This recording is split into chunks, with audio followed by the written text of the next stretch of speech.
नमस्कार, स्वागत है आप सभी का। मैं हूं हिमांशु और आप देख रहे हैं हलचल इंडिया। बेबाक खबर तेज असर। आइए नजर डालते हैं आज की खबरों पर। शामली में किसान नेता अशोक चौधरी ने भारत रत्न पूर्व प्रधानमंत्री चौधरी चरण सिंह की भाजपा नेता व पूर्व गन्ना मंत्री सुरेश राणा से तुलना किए जाने पर आपत्ति जताते हुए शामली जिलाधिकारी के माध्यम से राज्यपाल को संबोधित ज्ञापन भेजा है। वहीं कलेक्ट्रेट गेट पर हंगामा किया गया। ज्ञापन में अशोक चौधरी और किसानों ने कहा कि चौधरी चरण सिंह किसान, स्वाभिमान, ईमानदार राजनीति और ग्रामीण भारत के सशक्त पक्षधर थे। उन्होंने आरोप लगाया कि मुख्यमंत्री योगी आदित्यनाथ ने कैराना की जनसभा में सुरेश राणा का उल्लेख चौधरी चरण सिंह के संदर्भ में किया, जिससे किसानों की भावनाएं आहत हुई हैं। उनका कहना है कि इस तरह की तुलना ऐतिहासिक व्यक्तियों के योगदान का अवमूल्यन करती है। ज्ञापन में यह भी कहा गया कि वर्तमान नेताओं की तुलना ऐतिहासिक महापुरुषों से करना उचित नहीं है। योगी जी पिछले हफ्ते शामली जिले के कैराना में आए थे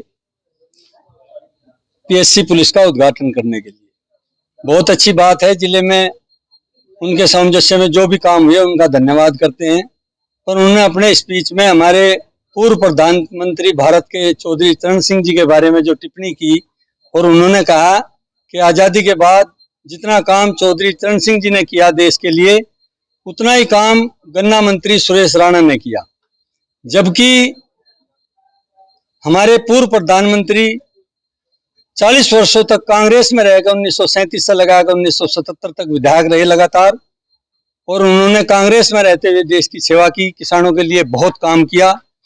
1967 में वे जब देश के उत्तर प्रदेश के मुख्यमंत्री बने तो किसानों के हित में उन्होंने बढ़ चढ़ के पूरे प्रदेश को, पूरे जहां तक भी संभव हो सकता था, किसानों की मदद करी। इसके बाद वो 1979 में देश के प्रधानमंत्री बने। उससे पहले गृह मंत्री भी रहे, उप प्रधानमंत्री रहे, और समय समय पर देश के किसानों के हित में, देश में जितना भी जो भी उत्तर भारत या दक्षिण भारत के किसान थे सबके सहयोग करते रहे।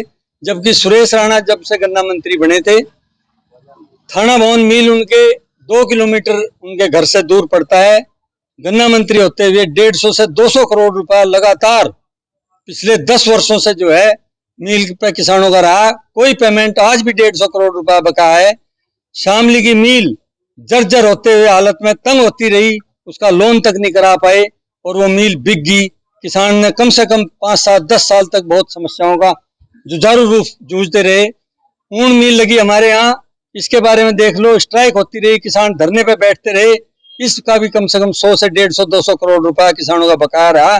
तो चौधरी साहब से तुलना करना, ये शामली जिले का जितना भी किसान है, चाहे वो कोई किसी भी पार्टी से जुड़ा है, चाहे समाजवादी से, चाहे लोकदल से, चाहे भारतीय किसान यूनियन से, चाहे बसपा से, वो इस बात से काफी आहत हुआ। और आज हम डीएम साहब के थ्रू गवर्नर साहब को ज्ञापन देंगे, जिससे आगे कोई सुरेश राणा को या किसी भी मंत्री को चौधरी साहब के इक्वल खड़ा ना कर पाए, क्योंकि वो हमारी धरोहर रहे, किसानों के भगवान रहे। लिहाजा हम सबसे आवेदन करते हैं, निवेदन भी करेंगे कि चौधरी साहब को जो है किसी भी तरह की टिप्पणी ना की जाए। वो किसानों के भगवान थे। धन्यवाद। लेने का कल फिर होंगे हाजिर कुछ नई और ताजा खबरों के साथ। तब तक के लिए दीजिए हमें इजाजत। नमस्कार। हमारे YouTube और Facebook चैनल को फॉलो और सब्सक्राइब करना ना भूलें।